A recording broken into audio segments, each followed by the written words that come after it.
A black waitress struggled to regain custody of her son, but when a millionaire farmer entered her life, everything changed. Caitlin wiped the table 17 for the third time. The wall clock showed 10:45 p.m. Her fingers ached. Her feet throbbed inside her worn sneakers. The restaurant was empty except for her and the night cook. "You can go home, Kate," Roberto shouted from the kitchen. "It's cleaner than a hospital." She didn't respond. She took the crumpled letter from her apron pocket and read it for the 10th time. Hearing scheduled for July 15. 21 days. Her hands trembled. Her phone vibrated. A photo of Thomas appeared on the screen. He was smiling, showing his missing front teeth. Jason had sent the photo with the message, "He doesn't even ask about you anymore." Caitlin put away her phone. Her short nails scratched the plastic table. The ceiling fan spun lazily, spreading the smell of old coffee and grease. "Need a ride?" Roberto appeared at the kitchen door, removing his apron. "No, thanks. I still have to finish up here." "It's almost 11, girl." "Just a little longer." Roberto sighed and left through the back. The front doorbell rang. Caitlin turned, clutching the cloth in her hand. A tall man entered, shaking dust from his boots on the doormat. He wore jeans, a plaid shirt, and a worn cowboy hat. He looked around the empty restaurant. "Sorry," said Caitlin. "We're closing." "Just coffee?" he asked. His voice was deep and calm. "I've been driving for 5 hours straight. Need to stay awake for one more." Caitlin hesitated. The man sat at the counter, removing his hat. He had wrinkles around his eyes and gray hair at his temples. "Please," he insisted. "I promise not to take long." She went to the coffee maker. Her hands were still shaking when she poured coffee into a clean cup. The man watched her movements in silence. "Thank you," he said when she placed the cup in front of him. His eyes noticed her name tag. Caitlin. She nodded and went back to cleaning tables. The back doorbell rang again. Roberto had left. The man drank his coffee slowly, looking out the window. The night was clear outside, with a full moon illuminating the empty parking lot. "How much do I owe?" he asked after 10 minutes. $3.50. He left a $20 bill on the counter. "Keep the change." "You don't have to," she said. "Everyone needs it," he replied, putting on his hat. "Oh, good night, Caitlin?" She waited for him to leave before taking the money. Her hands were still shaking when she put the bill in her pocket, along with the court letter. At home, sitting on the bed in her small apartment, Caitlin opened the shoebox she kept under the bed. Photos of Thomas filled every inch. Him at 2, covered in mashed potatoes. At 4, sleeping with his teddy bear. At 5, on his first day of school. Caitlin touched each photo. Her fingers still smelled of disinfectant. Her back ached. Her heart weighed a ton. "I'll bring you back," she whispered to the photos. "I swear I will." She put away the box and lay down without removing her uniform. The ceiling fan spun lazily, like at the restaurant. Tomorrow would be another work day. Another day without Thomas. Another day closer to the hearing. She closed her eyes, but couldn't sleep. The sun hadn't even risen when Caitlin arrived at her piece of land. The dew wet her sneakers as she walked between the rows of tomatoes. The dark sky was beginning to show purple patches on the horizon. She picked up the hoe, leaning against the fence. Her hands already had calluses in the right places. The smell of wet earth filled her lungs as she began to work. "It's going to rain today," she muttered, looking at the dark clouds approaching from the east. The wind was stronger than usual. Her back ached from working at the restaurant, but she continued digging. Each strike of the hoe sank into the earth with a dull sound. Sweat trickled down her neck despite the cold morning air. Thunder rumbled in the distance. Caitlin looked at the sky again. The clouds were closer now, heavy and dark. "Dawn, not today," she pleaded. "Please, not today." Another thunder, closer. The wind increased, shaking the plants. Dry leaves danced in the air. Caitlin dropped the hoe and ran to get the tarps stored in the small shed. The first drop fell when she was stretching the tarp over the tomatoes. The wind fought against her, pulling the plastic from her hands. Her fingers burned with the effort. "Need help?" Caitlin turned around. The man from the restaurant was standing by the fence, still wearing his cowboy hat. His boots were covered in mud. "What are you doing here?" she asked, holding the tarp tightly. "Saw you working when I passed by on the road," he answered, jumping over the fence. "Looks like it's going to be a strong storm." Another thunder exploded above them. The rain began to fall harder. "Grab that end!" Caitlin shouted over the noise of the wind. The man obeyed. Together, they stretched the tarp over the plants. The rain soaked them, making the work more difficult. "Got more tarps?" he asked, water running down his face. "In the shed." They worked in silence, rushing to cover as much of the plantation as possible. The storm roared around them. Lightning cut across the sky. "I think that's it," he said after 20 minutes, breathing heavily. Caitlin nodded. Her arms were shaking from exhaustion. Wet clothes stuck to her skin. "Come," she pointed to the shed. "Have to wait it out." The shed smelled of wet earth and old tools. Caitlin sat on a makeshift bench made of planks. The man remained standing, taking off his wet hat. "John," he said. "My name is John." "Do you always help strangers during storms, John?" He smiled. "Only when they serve me coffee after hours." Lightning illuminated the shed through the cracks. Caitlin saw some drops falling through the roof. "It was my grandmother's," she said, looking at the wooden walls. "This land, she used to grow everything here. You've kept it well maintained." "I try." She wrung out the hem of her wet shirt. "But sometimes it feels like it's not enough." John leaned against the wall, crossing his arms. "It's never easy taking care of land alone." "I don't have a choice." The storm continued outside. The sound of rain on the zinc roof was deafening. "This storm will pass," John said. "They all do." Caitlin looked at him. His clothes were also soaked, but he didn't seem to mind. "Why are you really here?" she asked. "Because sometimes people need help," he answered simply, "even if they don't ask." Caitlin's phone vibrated in her pocket. She took it out carefully, protecting it from the water. It was another message from Jason. Her hands started trembling again. John noticed, but said nothing. The rain gradually decreased. The sun was trying to appear between the clouds when they left the shed. "Thank you," Caitlin said, standing by the fence, "for the help." John put on his wet hat. "I'll be at the restaurant later. Need another coffee." He left before she could respond. Caitlin watched him walk away, feeling the water run down her back. The smell of wet earth was stronger now. She went back to examine the damage. Some plants had been uprooted by the wind, but most were protected by the tarps. Her hands were still shaking when she started working again. The sun finally appeared, strong and hot, drying her clothes as she continued struggling with the earth.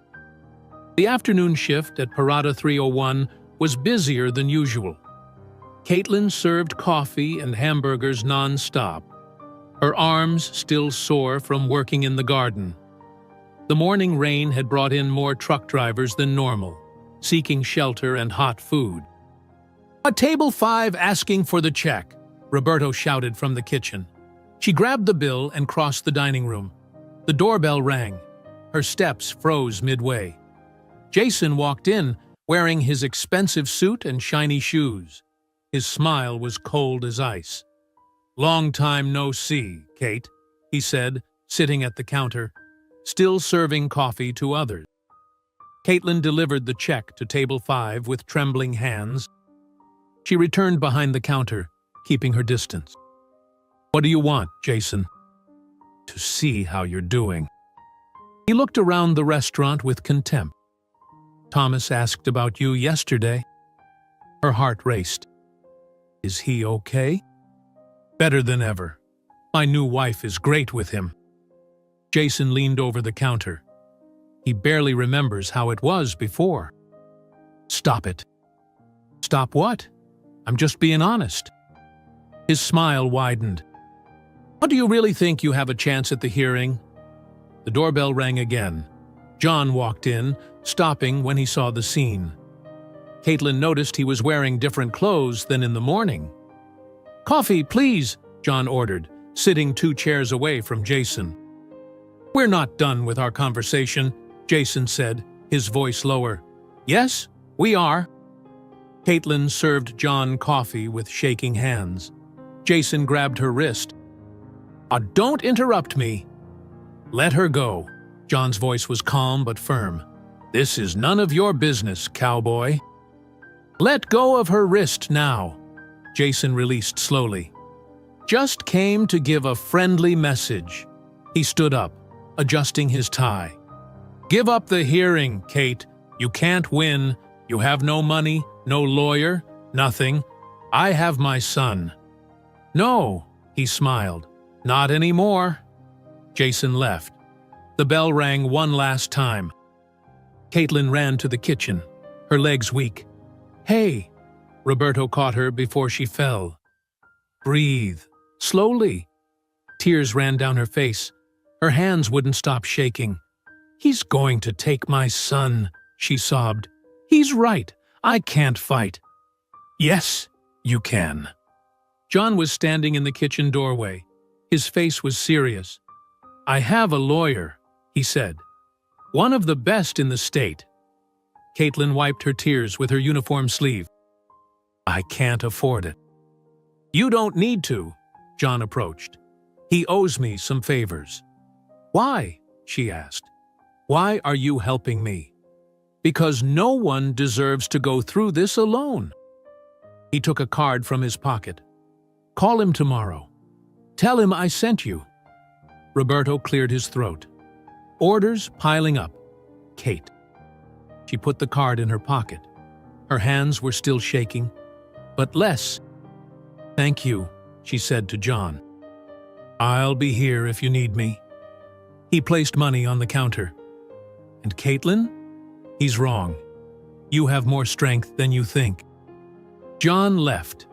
Caitlin went back to work, serving coffee and hamburgers. The card weighed in her pocket like lead. At the end of her shift, sitting alone in the empty restaurant, she picked up the phone. Her hands hesitated over the numbers. "You can do this," she whispered to herself. "Oh, for Thomas." She dialed the lawyer's number. The phone rang 3 times before someone answered. "Dr. Mendez's office." A female voice answered. Caitlin gripped the phone. "Hi, John gave me this number." "John Martinez?" "Yes." She took a deep breath. "He said the doctor could help me." There was a pause. "The doctor can see you tomorrow at 9. Would that work?" The restaurant opened at 10. There would be enough time. "Yes, that works," Caitlin replied. "Thank you." The next morning, she was sitting in a room with air conditioning that was too strong. Dr. Mendez was a short man with round glasses and gray hair. "John told me about your situation," he said, leafing through documents. "We need evidence against your ex-husband." "I have some photos." Caitlin took her phone from her purse. "From when he—" The office door opened. "Excuse me, doctor," the secretary said. "Someone wants to see Mrs. Caitlin." Thomas ran in. "Mommy!" Caitlin jumped up, hugging her son. The smell of children's shampoo filled her lungs. "I missed you," Thomas said against her neck. "I missed you too, my love." Tears were running down her face. "Oh, so much." "The teacher let me bring my drawing for you." He showed her a crumpled paper. "Look!" It was a drawing of him with Caitlin, holding hands. There was a smiling sun in the corner. "It's beautiful, son." "Thomas!" Jason's voice thundered from the reception. "Come here now." The boy flinched. "I need to go. Just a little longer." "Thomas!" "Everything will be okay," Caitlin whispered, kissing her son's forehead. "I promise." Thomas ran out. Jason appeared at the door, furious. "This is invasion of privacy," he growled. "I'll sue this office." "You're on private property," Dr. Mendez said calmly. "I suggest you leave." "This isn't over." Jason pointed at Caitlin. "You won't win." "That's enough." John's voice sounded behind him. "Leave now." Jason turned. His face turned red when he saw John. "You don't tell me what to do, hillbilly." "No," John agreed. "But the building security does. Want me to call them?" Jason adjusted his tie. "Come on, Thomas." The boy looked at his mother one last time before following his father. Caitlin sat heavily in the chair. Perfect timing. "Doctor," Mendez said to John. "As always. I came to see if everything was okay." John sat next to Caitlin, and apparently it wasn't. "Did he follow you?" the lawyer asked Caitlin. "Probably." She held Thomas's drawing against her chest. "He has people watching me." "That's good," Dr. Mendez smiled. "More evidence for us to use?" "Can you really help me?" John rarely asks for favors. The lawyer took off his glasses. When he does, it's important. We're going to win this custody case, Mrs. Caitlin." She looked at John, who was observing Thomas's drawing. "Your son has talent," he said. "He takes after his mother." Caitlin carefully folded the paper. "I used to like drawing, too." "Do you still like it?" "I don't have time anymore." John was silent for a moment. "Come with me. I want to show you something." "I have to work."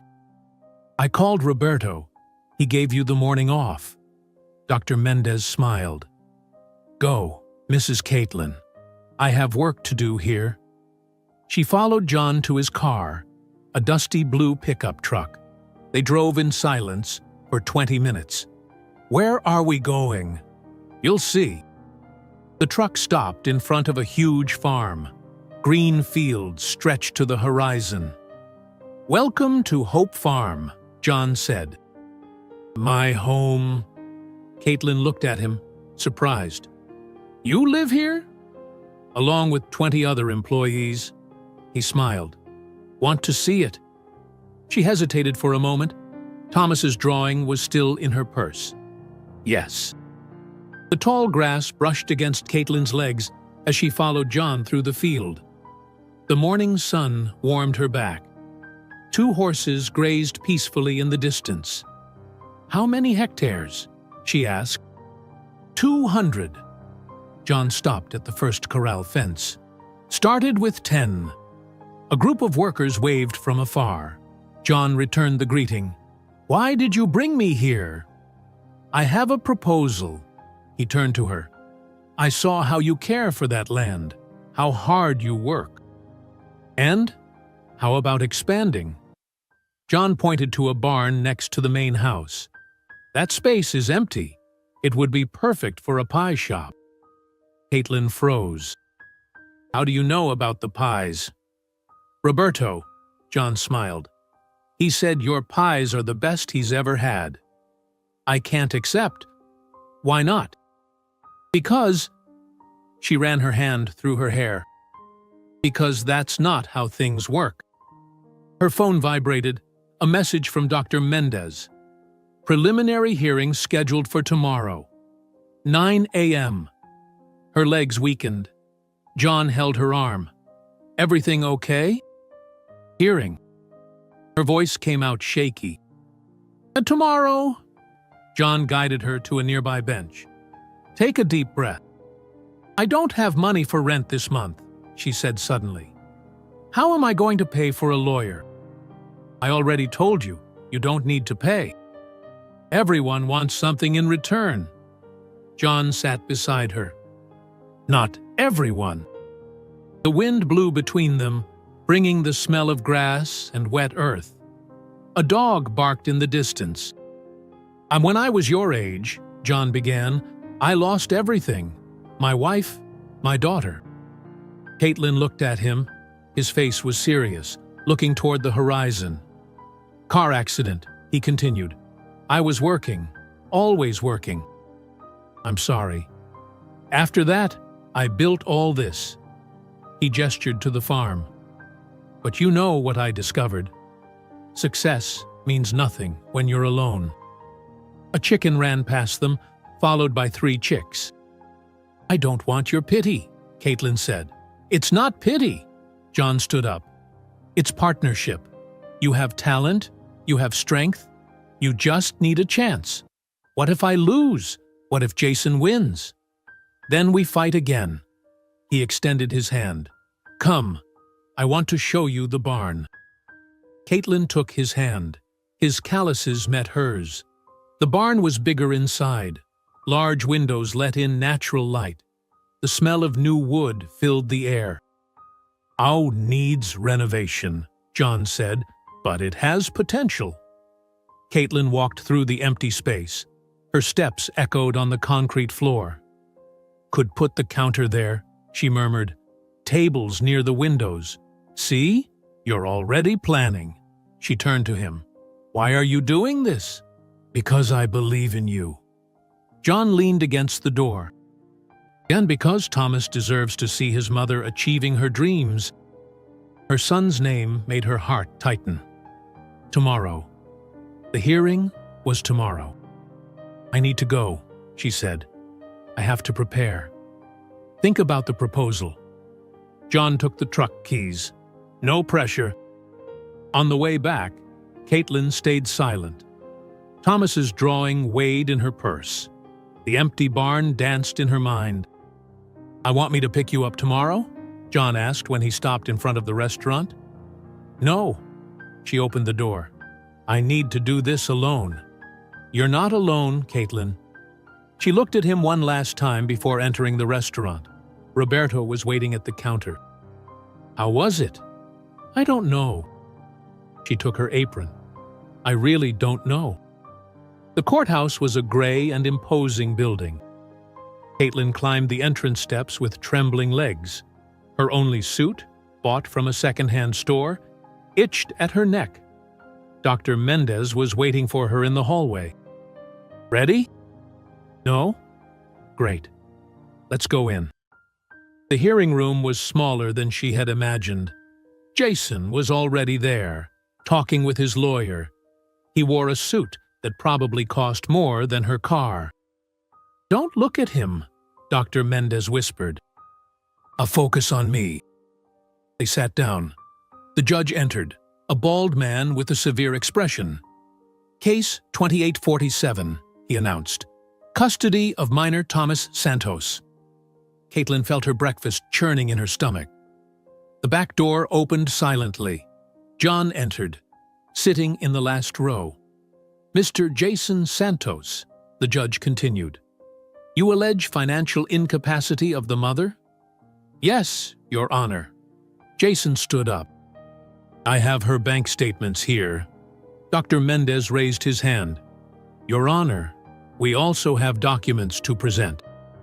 He took a folder from his briefcase.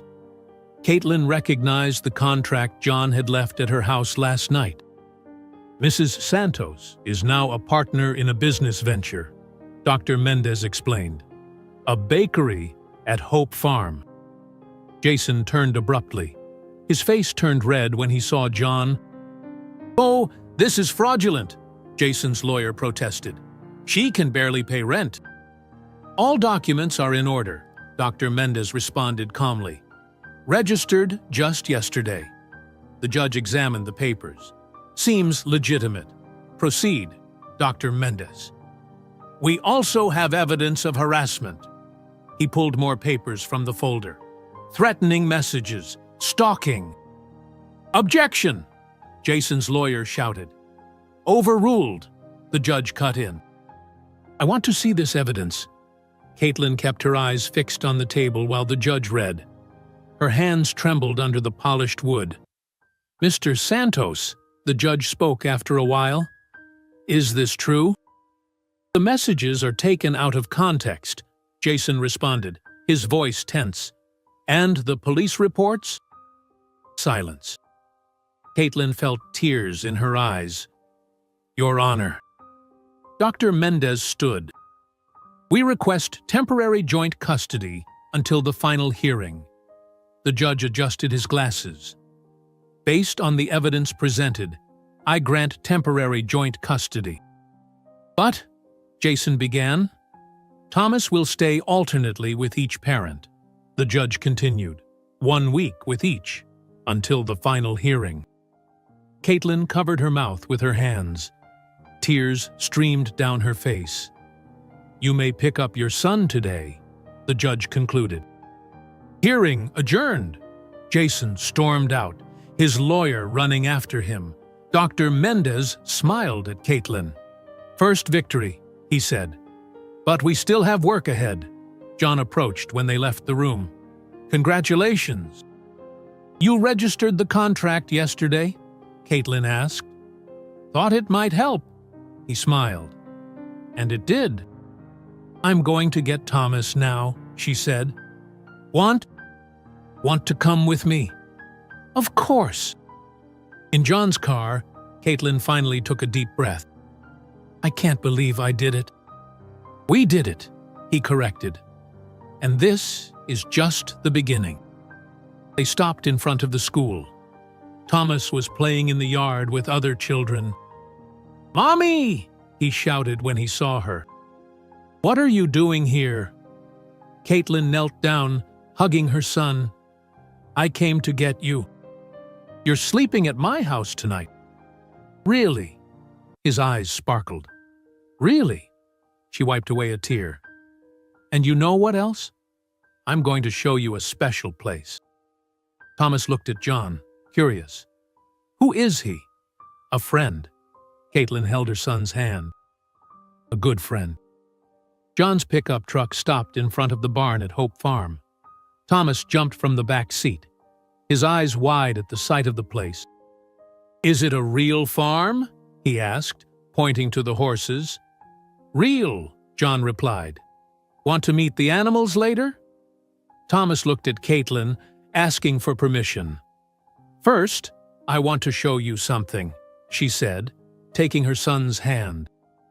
They entered the empty barn. Sunlight came through the large windows, making patterns on the concrete floor. "What's going to be here, Mom?" "A pie shop." Caitlin knelt beside him. "I like the ones Grandma used to make, remember?" "The apple ones?" His eyes sparkled. "Those exactly." Thunder rumbled in the distance. John looked through the window. "More rain coming," he said. Thomas squeezed his mother's hand. "I don't like thunder." "Me neither," Caitlin smiled. "But we're safe here." The rain started falling, first slowly, then hard. The sound on the zinc roof was comforting. "Come," John called. "I'll show you the main house before the rain gets worse." They ran through the wet grass. Thomas laughed, jumping in the puddles that were starting to form. The front door opened. A police car stopped on the dirt road. "Caitlin Santos." The officer got out, shielding himself from the rain. "Yes?" "Mr. Jason Santos is filing a complaint against you." He handed her a wet paper. For trespassing. What? Caitlin took the document with trembling hands. He claims you don't have authorization to be here. Yes, she does. John stepped forward. She's my partner. The officer looked from one to the other. Even so, I need to ask you to leave. No, Thomas shouted, hugging his mother's waist. She didn't do anything wrong. Son, Caitlin began. The property is mine, John interrupted. I have all the necessary documents. I'm sorry, sir. The officer shook his head. Court orders. Thomas started crying. The rain was falling harder now. It's okay, Caitlin said, swallowing her tears. Come on, Thomas. You can't go in this rain, John protested. The patrol car can give you a ride, the officer offered. No. John took the truck keys. I'll drive them. On the way to Caitlin's apartment, Thomas fell asleep in the back seat. Silent tears ran down her face.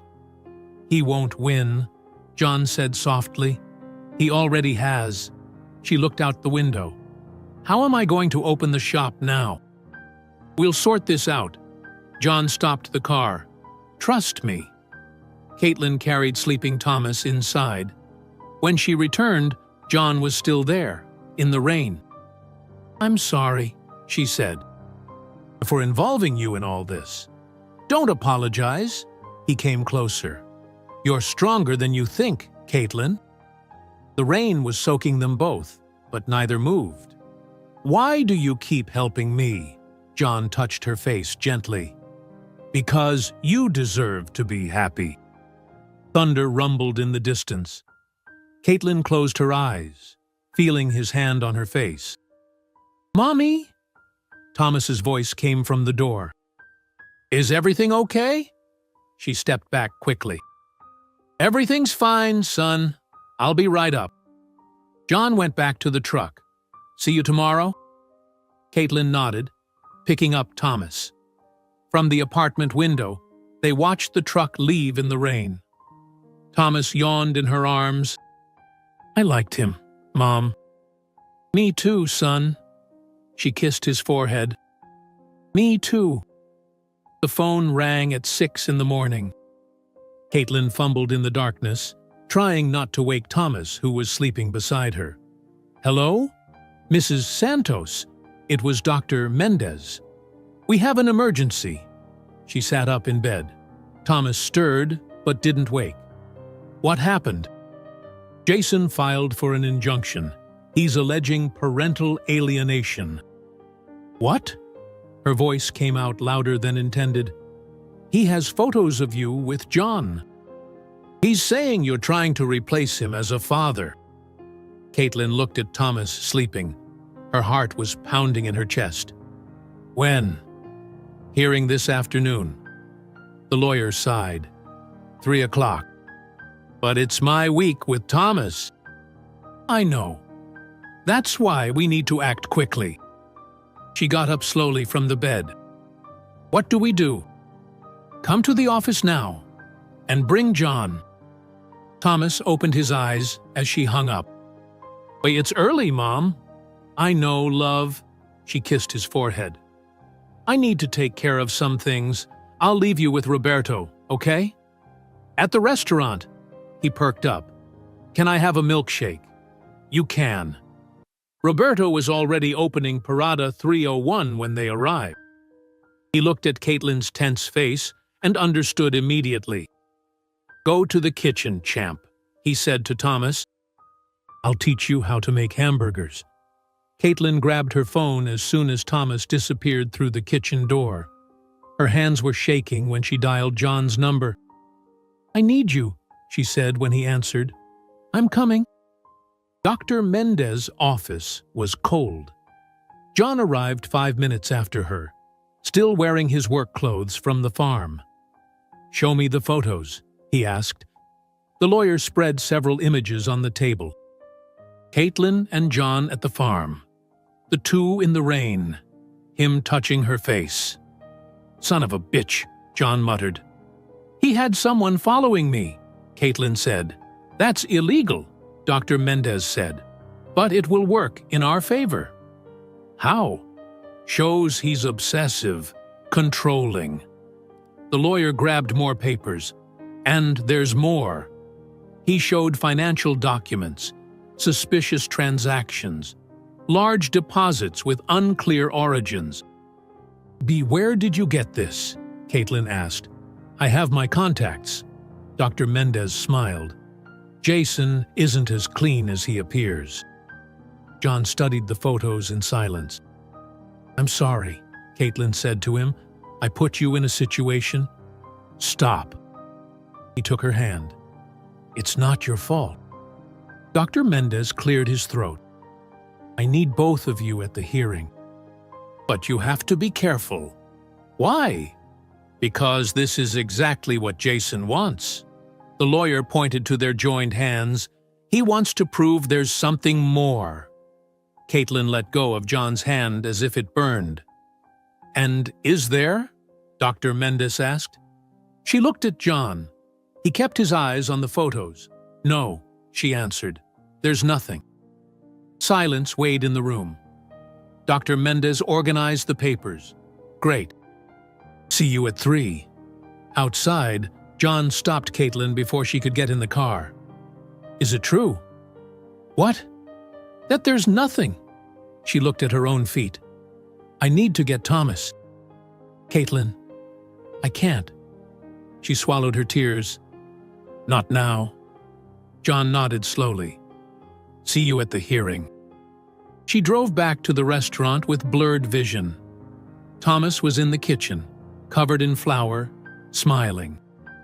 Look, Mom! He showed her a crooked hamburger. I made it. Caitlin hugged him tight, no longer able to hold back her tears. Why are you crying? He asked. Because I love you so much. She kissed his flour-covered face. So very much.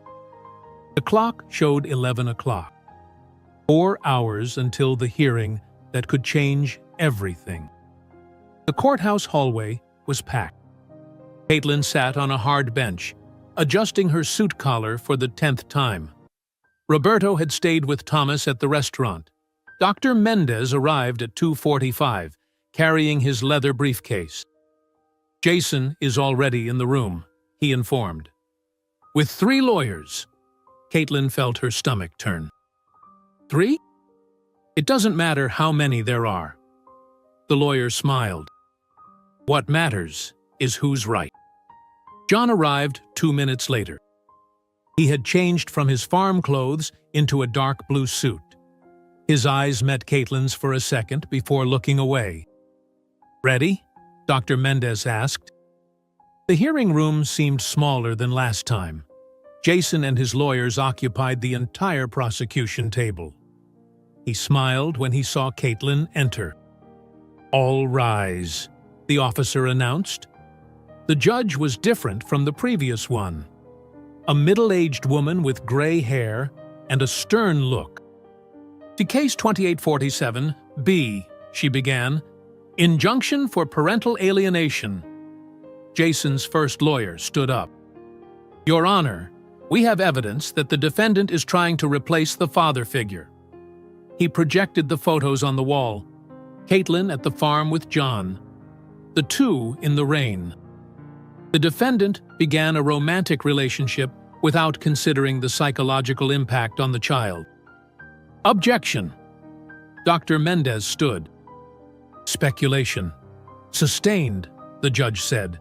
Counselor, stick to the facts. The facts are clear.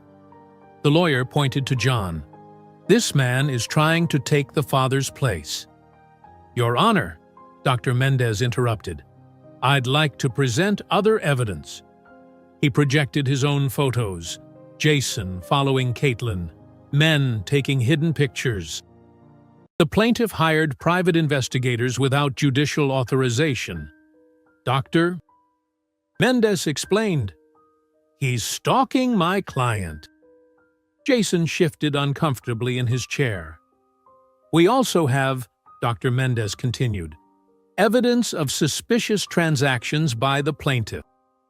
The financial documents appeared on the screen. Jason stood up abruptly. "This is irrelevant." "Sit down, Mr. Santos," the judge ordered. "Dr. Mendez, what's the relevance?" "The plaintiff is using money of dubious origin to finance this persecution." The room fell silent. Jason whispered nervously with his lawyers. "Your Honor," Dr. Mendez said, "I call John Martinez to testify." John rose slowly. Caitlin held her breath. "Mr. Martinez," Dr. Mendez began, "what is your relationship with Mrs. Santos?" "I'm her business partner," John replied. Nothing more." "The photos show something different," Jason's lawyer interrupted. "They show one friend helping another," John said firmly. "Mrs. Santos is a dedicated mother. She works hard. She deserves a chance." "And the touches? The looks?" "Objection!" Dr. Mendez shouted. "Badgering." "Sustained." The judge leaned forward. "Mr. Martinez, continue." John looked directly at Jason. "I know men like you. Men who use money and power to control others. Why you?" Jason started to rise. "Silence!" The judge banged her gavel. "Mr. Santos, one more time and you'll be removed from the room." John continued. "Thomas needs his mother, and she needs him. It's that simple." The judge took notes for several minutes. Silence weighed in the room. "But based on the evidence," she finally spoke, "I deny the injunction." Caitlin released the breath she hadn't realized she was holding. "Furthermore," the judge continued, "I'm ordering an investigation into Mr. Santos' activities." Jason rose furiously. "This is absurd." "Remove yourself," the judge ordered. "Now!" He stormed out, followed by his lawyers. Dr. Mendez smiled at Caitlin. "Oh, we won this battle." She nodded, tears in her eyes. John had already left the room. Caitlin found John in the courthouse parking lot. He was leaning against his truck, looking at the clear sky. "Why did you leave like that?" she asked. "Needed air." He kept looking up. "And you needed your moment." "John, you don't need to say anything." He finally looked at her. "I did what needed to be done." Her phone rang. It was Roberto. "Thomas is asking for you," he said. "And there's something else. Jason just came by." Caitlin froze. "What did he want?" "Took the boy. Said he was going to the police station to file a report." "No!" She gripped the phone. "He can't." John was already opening the truck door. "Get in." They reached the police station in 10 minutes. Thomas was sitting in a chair, crying. Jason was yelling at a police officer. "My son!" Caitlin ran to Thomas. "Don't touch him!" Jason shouted. "Mr. Santos!" the officer intervened. "Calm down! She's destroying my family!" Jason pointed at John. "With his help." "Dad," Thomas spoke for the first time. "Stop yelling!" Jason froze. The officer took the opportunity to position himself between them. "Sir, we have no basis for a report," he said. "The joint custody is valid." "She's dating," Jason tried again, "putting a stranger in my son's life." "You barely know me," Thomas cried. "You just yell." The room fell silent. Jason looked at his son as if seeing him for the first time. "Thomas," he began, "I want to go with Mommy." The boy hugged Caitlin. "Please." "The court order is clear," the officer said. "It's the Mother's Week." Jason ran his hand over his face. For the first time, he looked defeated. "Fine." He grabbed his car keys. "Fine." John, who had been quiet until then, stepped forward. "Your son deserves better than this," he said quietly. Be better." Jason looked at him for a long moment, then left without saying anything. On the way home, Thomas fell asleep in the truck's back seat. Caitlin looked out the window, exhausted. "I'm sorry." John broke the silence. "For what I said in court. About there being nothing between us. About knowing men like Jason." He sighed. "I shouldn't have made it personal." "But is there?" she asked softly. "Something between us?" John stopped at a red light. "You know there is." Thomas stirred in the back seat. Caitlin looked at her son in the rearview mirror. "I'm scared," she admitted. "Me too." John started driving again. "That's why I ran from the room. I thought it was because of me." "It was." He smiled sadly. "Because every time I look at you, it gets harder to pretend it's just friendship." The rest of the drive was silent. When they reached the apartment, Thomas woke up. "John," he called sleepily. "Will you make hamburgers for us?" Caitlin and John looked at each other. "Another day, champ." John ruffled his hair. "Promise." Thomas went up the stairs first. Caitlin stopped at the door. "Thank you," she said, "for everything today." "Always." She hesitated for a moment, then leaned in and kissed his cheek. "Good night, John." A week later, Caitlin parked in front of Hope Farm. Thomas jumped from the back seat before she could even turn off the car. "Careful!" she shouted, but he was already running toward the barn. John was waiting at the entrance, holding a clipboard. He smiled when he saw Thomas. "Hey, champ! Ready to work?" "Yes." Thomas skidded to a stop. "Where are the horses?" "After work," John winked. "First, we have a shop to build." Caitlin approached slowly. It was her first time back since the hearing. "The builders arrive in an hour," John informed. "I thought we could review the plans before." Inside the barn, plans and drawings covered a makeshift table. "Look, Mom!" Thomas pointed to a drawing. "Like your pie." It was a simple logo, Caitlin's Pies, in cursive letters, with an apple pie drawing beside it. "You did this?" she asked John. Thomas helped. He smiled. "The apple was his idea." "It's the best pie in the world," Thomas declared. A truck stopped outside. The builders began unloading materials. "Will it take long?" Thomas asked. 2 weeks, John answered. "If we work hard." "Can I help?" "Of course." John handed him a small hard hat. "You're our junior supervisor." Thomas put on the hat, proud. He ran outside to watch the builders working. "He seems happy," John observed. "He is?" Caitlin touched the logo drawing.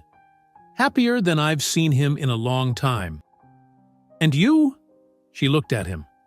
John was still holding the clipboard, but his eyes were fixed on her. "I am too." "Mom!" Thomas shouted from outside. "Come see!" The builders had already started tearing down a wall. Dust rose in the morning air. "Watch your eyes," she said to Thomas. "I know." He pointed to the safety goggles one of the workers had given him. John came up behind her, worried. "Always," she sighed, "but less than before." "Has Jason shown up again?" "No." She watched Thomas helping carry small bricks. "I think he finally understood." A breeze blew, carrying the smell of coffee from the main house. The workers had turned on a radio, soft country music playing. "About that night," John began. "John!" "I need to say it." He put down the clipboard. "I don't want to pretend anymore." Caitlin looked at Thomas, now sitting on a pile of sand, drawing with a stick. "I don't either," she admitted. John took her hand. This time, she didn't let go. "Mom!" Thomas shouted again. "Can I ride the horse now?" She laughed. After lunch." "Promise." promise." John squeezed her hand gently. "How about we have a picnic? There's good shade near the stable." Thomas jumped excitedly. "Can it be hamburgers?" "Not today," Caitlin smiled. "I brought apple pie." Her son's eyes lit up. "Grandma's?" "The same one." John released her hand slowly. The touch left a tingling on her skin. "I'll get a blanket," he said. Caitlin watched him walk away. Thomas was still playing in the sand. The builders worked to the sound of country music. For the first time in a long time, she felt at home. 2 months later, Caitlin woke up before sunrise. The smell of dough already came from the apartment kitchen. "Thomas!" she called, putting on her apron. "I'm here." His voice came from the small counter. "I've already sorted the apples." He was sitting on a tall stool, focused on peeling the fruit with a plastic knife. "Watch your fingers," she warned. "I know, Mom." He showed the perfectly peeled apples, just like Grandma taught. It was the big day. The shop's opening. Caitlin started preparing the dough, her fingers working from memory. "What time is John coming?" Thomas asked. "At 7. She checked the clock. 5:30. "We need to have 10 pies ready by then." "Can I add the cinnamon?" "You can." They worked in comfortable silence. The sun began to rise, painting the kitchen gold. The doorbell rang at 7 sharp. Thomas ran to open it.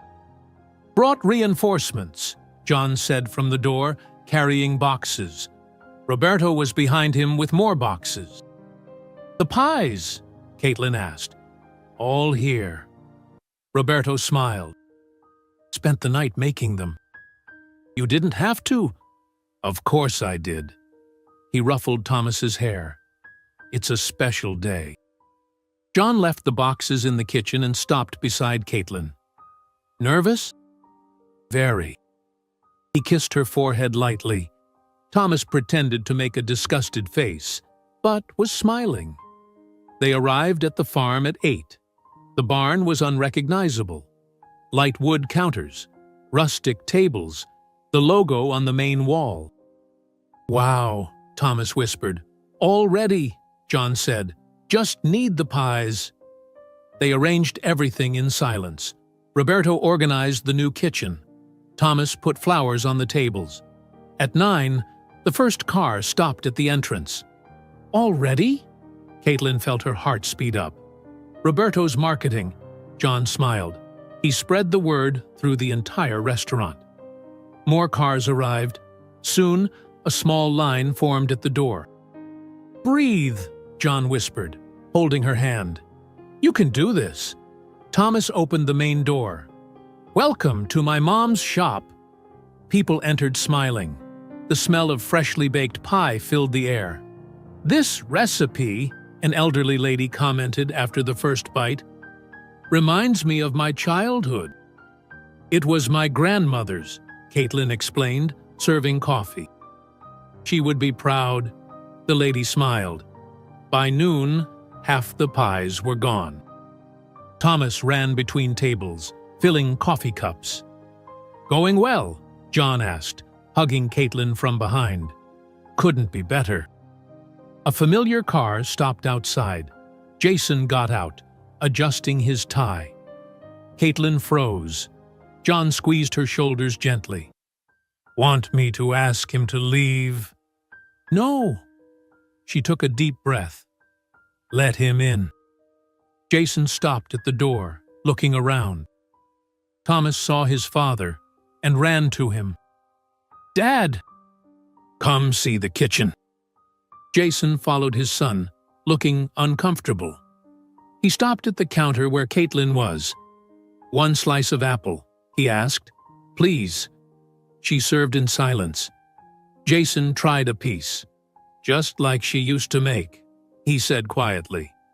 "Grandma taught me," Thomas said proudly. "You?" Jason hesitated. "Well, you did a good job here, Kate." "Thank you." He paid, left a generous tip, and left after hugging Thomas. "Are you okay?" John asked when he left. "I am?" She smiled. "Really am." The afternoon flew by. When the sun began to set, Roberto turned on the outside lights. "Last batch coming out," he announced from the kitchen. Thomas had fallen asleep at one of the tables, surrounded by drawings of future pies. "I think we tired out our supervisor," John joked, picking up the boy. It was quite a day. Caitlin started cleaning the counter. The first of many. She stopped, looking around. The empty tables, the smell of pie in the air, the soft lights. "Thank you," she said. "For what?" "For believing in me, for not giving up." John gently placed Thomas on a couch in the corner, came back, and took her hands. "I'll never give up." Outside, the last customers were leaving. The sky was painted orange and pink. "You know what Grandma always said." Caitlin rested her head on his chest. "What?" "That sometimes we need to lose everything to find what really matters." John kissed the top of her head. Thomas slept peacefully on the couch. The smell of apple and cinnamon still lingered in the air. "She was right," he said. Caitlin closed her eyes, smiling. Finally, after so long, she was at peace. She was home. If you enjoyed this story, don't miss the next one. Just click on the screen.